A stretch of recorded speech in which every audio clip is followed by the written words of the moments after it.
사소한 일에 흔들리지 않는 법. 스토아 철학이 알려주는 마음이 단단해지는 기술. 스토아 철학 실전편. 왜 나이 들수록 사소한 말 한마디에 마음이 흔들릴까요? 예전엔 그냥 넘길 수 있던 일이 이제는 하루 종일 마음에 남습니다. 누군가의 무심한 말 한마디, 스쳐 지나가는 표정 하나, 별것 아닌 것 같은데 마음은 계속 그 순간에 머물러 있습니다. 밤에 누우면 그 장면이 자꾸 떠오릅니다. 아침에 눈을 뜨면 또 그 생각부터 시작됩니다. 내가 예민해진 걸까? 내가 너무 작은 일에 집착하는 걸까? 그렇게 자책하면서도 마음은 쉽게 풀리지 않습니다. 오늘 이야기는 바로 그 이유를 다루는 이야기입니다. 그리고 어떻게 하면 조금 더 편안하게 살 수 있는지 함께 천천히 살펴보려 합니다. 어제 있었던 일을 떠올려 봅니다. 마트에 갔다가 계산대에서 잠깐 기다렸습니다. 앞에 있던 직원이 나를 보지 않고 다른 사람을 먼저 계산해 줬습니다. 별일 아닙니다. 실수일 수도 있고 급한 사람이었을 수도 있습니다. 그런데 마음 한쪽이 서운합니다. 나이 든 사람이라고 함부로 대하는 건 아닐까? 내가 보이지 않는 사람처럼 느껴졌습니다. 집에 와서도 그 생각이 떠오릅니다. 괜히 화가 나고 또 그런 나 자신이 한심하게 느껴집니다. 이런 일이 한두 번이 아닙니다. 자녀가 전화를 안 받으면 나를 피하는 건 아닐까 생각합니다. 이웃이 인사를 안 하고 지나가면 나한테 무슨 불만이 있나 싶습니다. 병원에서 의사가 빨리 진료를 끝내면 나를 귀찮아하는 것 같습니다. 사소한 일입니다. 정말 별것 아닌 일입니다. 그런데 마음은 그렇게 말을 듣지 않습니다. 예전 같았으면 그냥 지나쳤을 일입니다. 웃어넘기고 잊어버리고 다른 생각을 했을 겁니다. 그런데 지금은 다릅니다. 작은 일 하나가 마음에 박힙니다. 그 생각이 꼬리에 꼬리를 물고 이어집니다. 저 사람은 왜 나한테 그렇게 했을까? 내가 뭘 잘못했을까? 나는 왜 항상 이런 일을 당할까? 생각이 점점 커집니다. 화를 내면 상황이 나아질까요? 그것도 아닙니다. 화를 내고 나면 오히려 더 괴롭습니다. 내가 과하게 반응한 건 아닐까? 괜히 민망해지고 후회가 남습니다. 상대방은 아마 그 일을 까맣게 잊어버렸을 겁니다. 그런데 나만 계속 그 일을 붙잡고 있습니다. 그렇다고 참으면 어떻게 될까요? 참는다고 마음이 사라지는 게 아닙니다. 속으로 사귀고 사귀다 보면 어느새 마음이 딱딱하게 굳어버립니다. 말하지 않으면 쌓입니다. 말하면 후회가 남습니다. 어느 쪽을 택해도 편하지 않습니다. 그래서 어떤 날은 이런 생각이 듭니다. 내가 너무 예민해진 걸까? 나이가 들면서 마음이 약해진 걸까? 옛날엔 이 정도 일에 상처받지 않았는데 그렇게 자신을 탓합니다. 하지만 한편으로는 또 이런 생각도 듭니다. 나만 이런 걸까? 다른 사람들은 다 괜찮은 걸까? 그런데 주변을 보면 비슷한 사람이 많습니다. 친구와 차를 마시다 보면 비슷한 이야기가 나옵니다. 자녀와의 관계, 이웃과의 사이, 일상의 작은 마찰들. 누구나 겉으로는 괜찮은 척하지만 속으로는 다 조금씩 흔들리고 있습니다. 그리고 이런 말을 합니다. 나이가 들수록 참는 게 힘들어. 예전엔 안 그랬는데 요즘은 작은 일에도 마음이 쓰여. 모두 같은 이야기를 합니다. 이 흔들림은 어디서 오는 걸까요? 왜 나이가 들수록 사소한 일에 더 민감해지는 걸까요? 혹시 우리가 약해진 걸까요? 아니면 세상이 변한 걸까요? 생각해보면 둘 다 아닙니다. 우리가 약해진 게 아닙니다. 세상이 특별히 더 각박해진 것도 아닙니다. 다만 우리가 중요하게 여기는 것이 바뀌었을 뿐입니다. 젊었을 때는 일이 중요했습니다. 앞으로 나아가는 게 중요했습니다. 그런데 지금은 다릅니다. 지금은 관계가 중요합니다. 내가 어떻게 대우받는지가 중요합니다. 사람들이 나를 어떻게 보는지가 중요합니다. 그래서 더 민감해진 겁니다. 중요한 것이 바뀌었으니까 마음도 다르게 반응하는 겁니다. 이것은 자연스러운 일입니다. 잘못된 게 아닙니다. 한 분의 이야기를 들려드리고 싶습니다. 이분은 오랜 직장 생활을 마치고 퇴직하셨습니다. 평생 성실하게 일했고 남에게 패 끼치지 않으려 애쓰며 살아왔습니다. 퇴직 후 처음에는 좋았습니다. 출근 안 해도 되고 시간이 자유롭고 하고 싶은 것을 할 수 있을 것 같았습니다. 그런데 시간이 지나면서 뭔가 달라졌습니다. 일상이 느슨해지니까 오히려 작은 일에 더 예민해졌습니다. 예전에는 바빠서 넘어갔던 일들이 이제는 마음에 걸립니다. 아내의 말투 하나, 자녀의 무심한 행동 하나, 길에서 마주친 사람의 표정 하나, 다 마음에 남습니다. 어느 날 아파트 엘리베이터에서 이웃을 만났습니다. 먼저 인사를 했는데 상대방이 고개만 끄덕이고 스마트폰을 봤습니다. 별일 아닙니다. 그냥 정신이 없었을 수도 있습니다. 그런데 그날 하루 종일 그 장면이 떠올랐습니다. 나를 무시한 걸까? 내가 이웃으로서 환영받지 못하는 사람인 걸까? 다음 날도 그 다음 날도 그 생각이 따라다녔습니다. 이런 일이 반복되었습니다. 은행에 갔다가 창구 직원의 무뚝뚝한 말투에 마음이 상했습니다.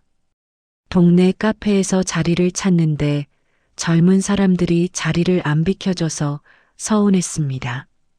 병원에서 진료를 받는데 의사가 컴퓨터만 보면서 대충 설명해서 화가 났습니다. 모두 사소한 일입니다. 정말 사소한 일입니다. 그런데 마음은 그렇게 느끼지 않습니다. 하나하나가 다 마음에 쌓입니다. 그리고 어느 순간 이런 생각이 들었습니다. 세상이 나를 필요로 하지 않는구나. 직장에서는 내가 필요했습니다. 내가 하는 일이 있었고 내 역할이 있었습니다. 그런데 지금은 다릅니다. 아무도 나를 필요로 하지 않습니다. 가족들은 바쁘고 친구들은 각자 사정이 있고 세상은 나 없이도 잘 돌아갑니다.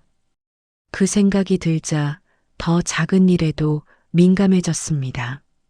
누군가 나를 소홀히 대하면 그게 증거처럼 느껴졌습니다. 역시 나는 중요하지 않은 사람이구나. 그렇게 몇 달이 지났습니다. 어느 날 이분은 자녀와 통화를 했습니다. 자녀가 바쁘다며 통화를 짧게 끊었습니다. 그날 저녁 혼자 앉아서 생각했습니다. 왜 이렇게 사소한 일에 상처를 받을까? 예전에는 이렇지 않았는데. 그리고 문득 깨달았습니다. 사실 예전에도 이런 일은 있었습니다. 다만 그때는 바빴습니다.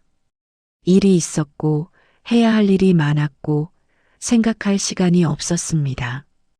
그런데 지금은 다릅니다. 시간이 많으니까 생각할 거리가 많아졌습니다. 생각할 거리가 많으니까 작은 일도 크게 느껴집니다. 그리고 또 하나 깨달았습니다. 나이가 들면서 내가 중요하게 여기는 것들이 바뀌었습니다. 예전에는 일이 중요했습니다. 성과가 중요했고 결과가 중요했습니다. 그런데 지금은 관계가 중요합니다. 가족이 나를 어떻게 생각하는지, 이웃이 나를 어떻게 대하는지, 사람들이 나를 존중하는지, 그것이 중요합니다. 그런데 그 중요한 것들은 내가 통제할 수 없는 것들입니다. 상대방의 마음, 상대방의 행동, 상대방의 표정. 나는 바꿀 수 없습니다. 그래서 더 힘든 겁니다. 중요한데 통제할 수 없으니까. 이분은 그날 밤 오래 생각했습니다. 그리고 이런 질문을 스스로에게 했습니다. 나는 무엇을 바꿀 수 있고 무엇을 바꿀 수 없을까? 그 질문이 모든 것을 바꿔놓았습니다. 며칠 후 또 비슷한 일이 있었습니다. 동네 산책을 하다가 아는 분을 만났는데 그분이 인사를 안 하고 지나갔습니다. 예전 같았으면 하루 종일 그 일을 생각했을 겁니다. 그런데 이번에는 달랐습니다. 잠깐 멈춰서서 스스로에게 물었습니다. 이것은 내가 바꿀 수 있는 일인가? 저 사람이 인사를 안 한 이유는 내가 알 수 없습니다. 나를 못 봤을 수도 있고, 정신이 없었을 수도 있고, 다른 생각을 하고 있었을 수도 있습니다. 그것은 저 사람의 일입니다. 내가 통제할 수 없는 일입니다. 그럼 내가 통제할 수 있는 건 뭘까? 이 일을 어떻게 받아들일지는 내가 선택할 수 있습니다. 저 사람이 나를 무시했다고 생각할 수도 있고, 저 사람이 그냥 못 봤다고 생각할 수도 있습니다. 어느 쪽을 선택하느냐에 따라 내 하루가 달라집니다.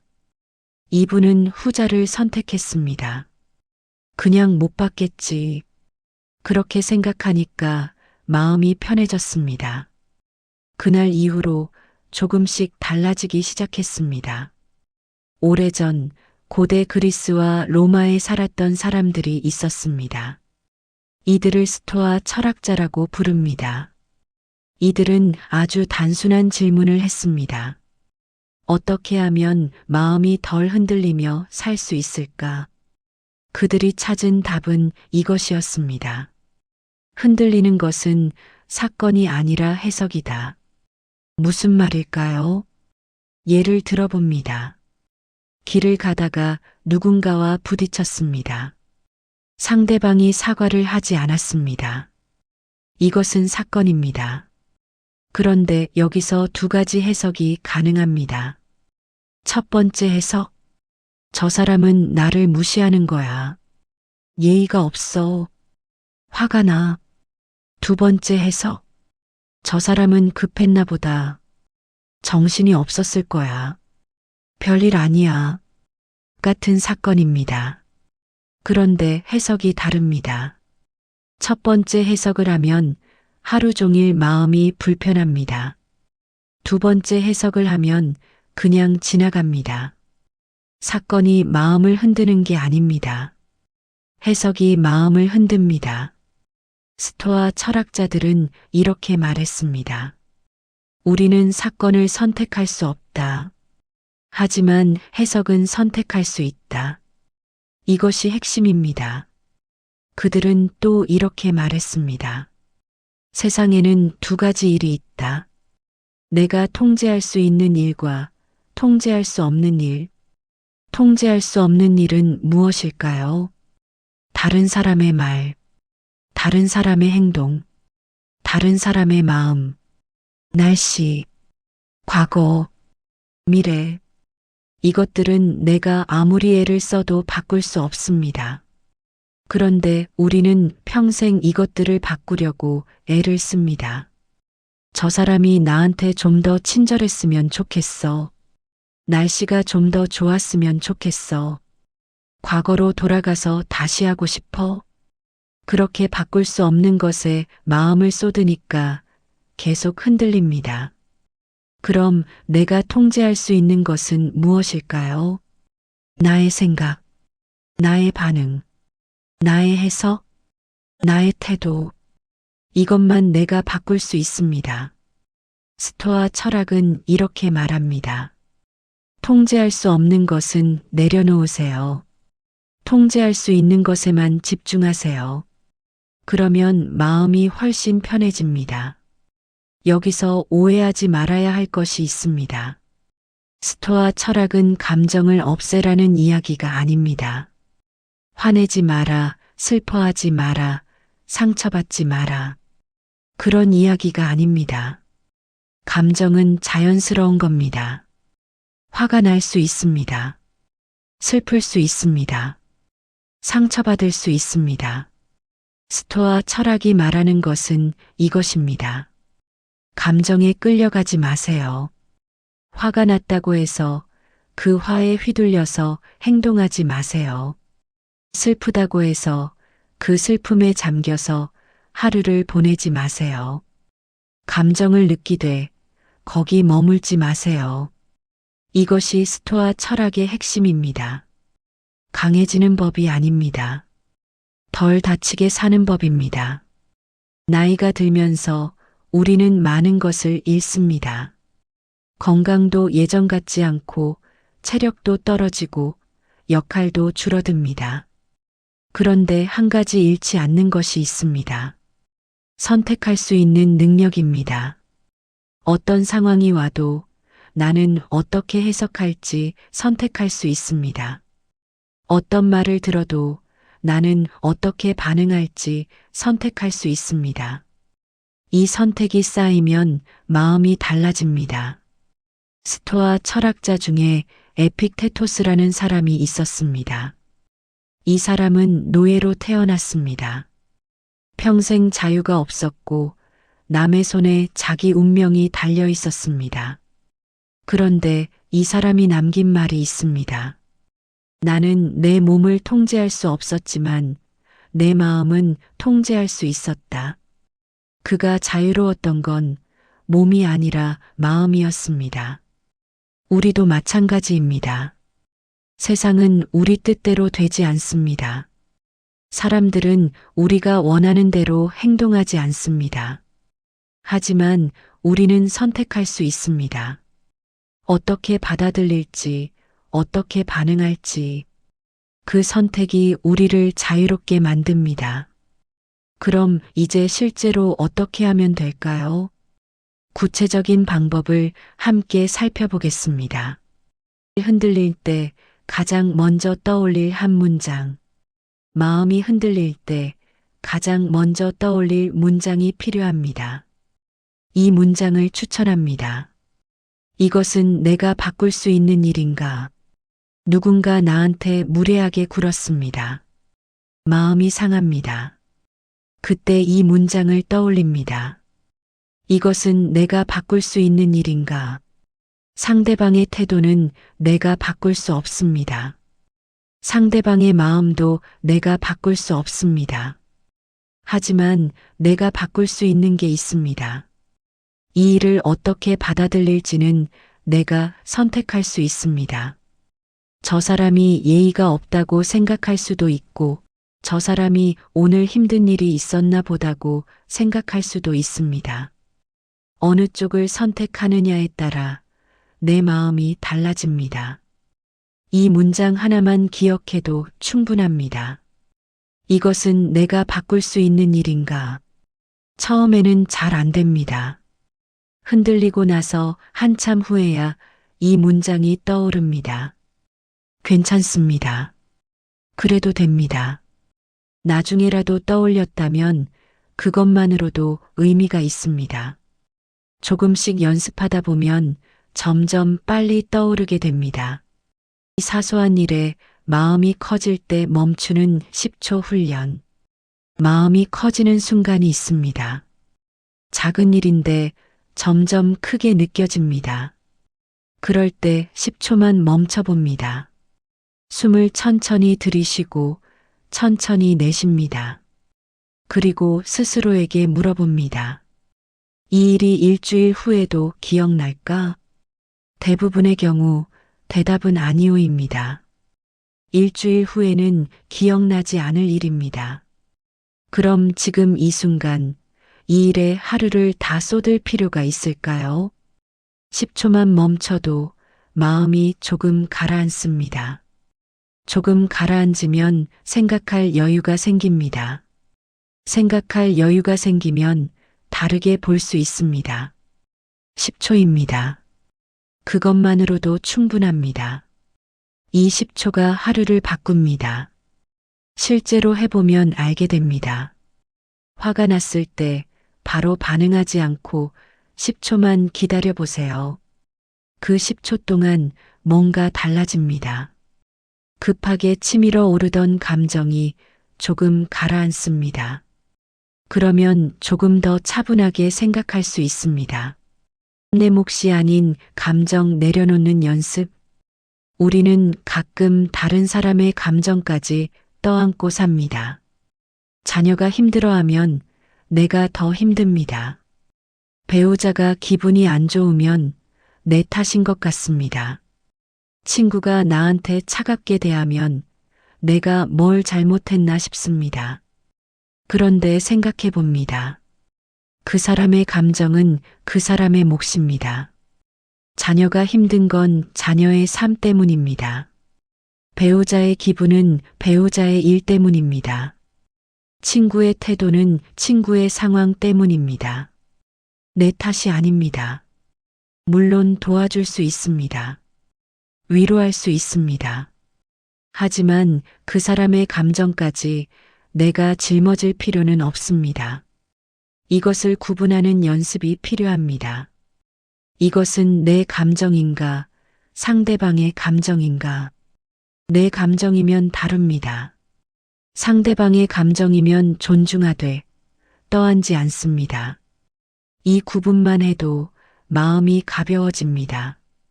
한 가지 예를 더 들어봅니다.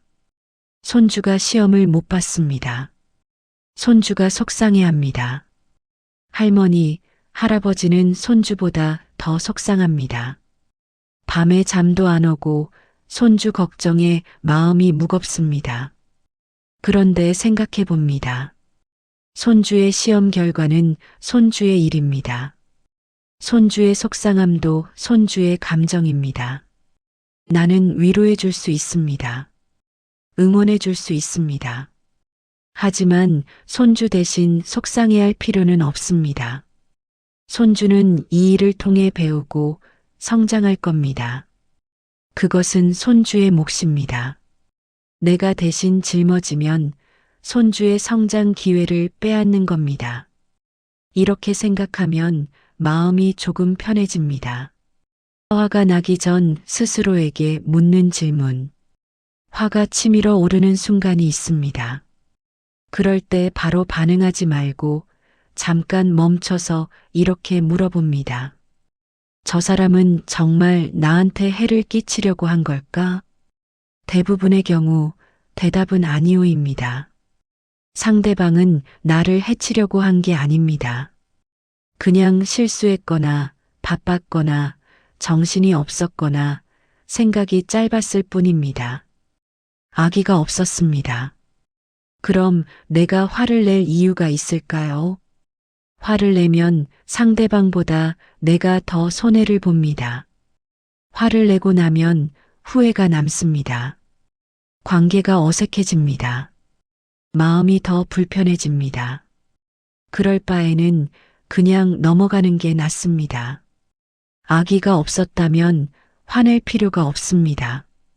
이 질문 하나가 많은 화를 줄여줍니다. 또 하나 물어볼 수 있는 질문이 있습니다. 이 사람은 지금 최선을 다하고 있는 걸까? 가끔 우리는 상대방이 나한테 소홀하다고 느낍니다. 자녀가 자주 전화를 안 합니다. 친구가 먼저 연락을 안 합니다. 배우자가 내 말을 안 듣는 것 같습니다. 그럴 때 이렇게 생각해 봅니다. 저 사람도 지금 최선을 다하고 있을까? 자녀는 자녀대로 바쁩니다. 친구는 친구대로 사정이 있습니다. 배우자는 배우자대로 힘듭니다. 모두 자기 삶을 살고 있습니다. 그리고 그 안에서 최선을 다하고 있습니다. 완벽하지 않을 수 있습니다. 내가 원하는 만큼 잘해주지 못할 수 있습니다. 하지만 그 사람 나름대로는 최선일 수 있습니다. 그렇게 생각하면 조금 이해가 됩니다. 하루를 편안하게 마무리하는 마음 정리 루틴. 하루를 마무리하기 전에 잠깐 마음을 정리하는 시간을 가져봅니다. 침대에 눕기 전 5분이면 됩니다. 오늘 있었던 일 중에서 마음에 걸리는 일이 있습니까? 있다면 그 일을 떠올립니다. 그리고 이렇게 생각해 봅니다. 이 일에서 내가 통제할 수 있었던 것은 무엇인가? 이 일에서 내가 통제할 수 없었던 것은 무엇인가? 통제할 수 없었던 것은 내려놓습니다. 통제할 수 있었던 것 중에 아쉬운 게 있다면 내일은 다르게 해봅니다. 그리고 마지막으로 이렇게 말합니다. 오늘 하루도 괜찮았어. 내가 완벽하지 않아도 괜찮아. 내일은 또 새로운 하루야. 이 루틴을 매일 반복하면 잠들기 전 마음이 편안해집니다. 편안하게 잠들면 다음날 아침도 가벼워집니다. 처음에는 이 루틴이 어색할 수 있습니다. 혼자 중얼거리는 게 이상하게 느껴질 수도 있습니다. 괜찮습니다. 소리 내지 않고 마음속으로만 해도 됩니다. 중요한 건 하루를 정리하는 시간을 갖는다는 겁니다.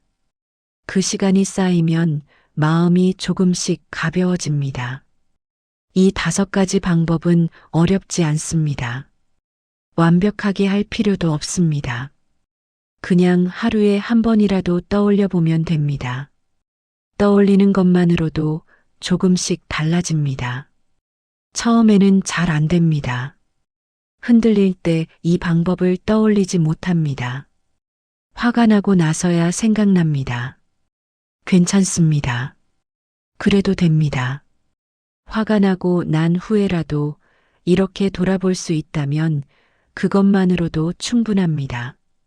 천천히 조금씩 연습하다 보면 됩니다. 어느 순간 화가 나기 전에 멈출 수 있게 됩니다. 어느 순간 사소한 일에 덜 흔들리게 됩니다. 서두르지 않아도 됩니다. 오늘 이야기를 마무리하려 합니다. 사소한 일에 흔들린다고 해서 당신이 약해진 게 아닙니다. 오히려 반대입니다. 인생을 오래 살아왔기 때문에 더 많이 느끼는 겁니다. 젊었을 때는 몰랐던 것들이 보입니다. 예전에는 지나쳤던 것들이 마음에 닿습니다. 그것은 무감각해진 게 아니라 더 깊어진 겁니다. 다만 그 깊어진 마음이 때로는 나를 힘들게 만듭니다. 그래서 필요한 겁니다. 마음을 다루는 법. 사소한 일에 흔들리지 않는다는 것은 무감각해지는 게 아닙니다. 느끼되 거기 잠기지 않는 겁니다. 상처받되 그 상처에 머물지 않는 겁니다. 그것이 자신을 지키는 일입니다. 당신은 평생 다른 사람을 위해 살아왔습니다. 가족을 위해, 자녀를 위해, 일을 위해. 이제는 나를 위해 살아도 됩니다. 나를 위해 산다는 것은 이기적으로 산다는 게 아닙니다. 나를 지킨다는 겁니다. 내 마음을 돌본다는 겁니다. 사소한 일에 흔들릴 때마다 스스로를 탓하지 마세요. 그럴 수 있습니다. 흔들리는 게 자연스러운 겁니다. 다만 흔들린 후에 어떻게 할지는 선택할 수 있습니다. 거기 머물 것인가, 일어설 것인가. 그 선택이 당신의 하루를 바꿉니다. 오늘 하루도 당신은 충분히 잘하고 있습니다. 완벽하지 않아도 괜찮습니다. 천천히 가도 괜찮습니다. 중요한 건 방향입니다. 조금씩 나를 지키는 쪽으로 가고 있다면 그것만으로도 충분합니다. 나이가 든다는 것은 많은 것을 잃는 일입니다. 젊음도 건강도 역할도 조금씩 줄어듭니다. 하지만 한 가지는 늘어납니다. 지혜입니다. 어떻게 사는 게 현명한지, 무엇이 중요한지, 무엇을 내려놓아야 하는지, 그것을 아는 지혜가 늘어납니다. 오늘 이야기한 것들도 결국 지혜입니다. 통제할 수 없는 것은 내려놓고 통제할 수 있는 것에 집중하는 지혜. 이것은 책에서 배우는 게 아닙니다. 삶을 살면서 배우는 겁니다. 당신은 이미 그 지혜를 가지고 있습니다. 다만 가끔 잊어버릴 뿐입니다. 오늘 이야기가 그 지혜를 다시 떠올리는 계기가 되었으면 좋겠습니다.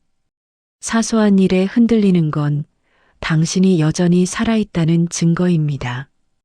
마음이 살아있고, 감정이 살아있고, 삶이 살아있다는 증거입니다. 그것을 부끄러워하지 마세요. 다만 그 흔들림에 휘둘리지 않는 법을 배우면 됩니다. 천천히 조금씩. 오늘 이야기가 당신의 마음에 작은 위로가 되었으면 좋겠습니다. 사소한 일에 흔들리지 않는 것은 강해지는 게 아니라 나를 아끼는 겁니다. 당신은 소중한 사람입니다. 그것을 잊지 마세요. 오늘도 고맙습니다. 편안한 하루 보내세요. 그리고 기억하세요. 당신은 잘하고 있습니다.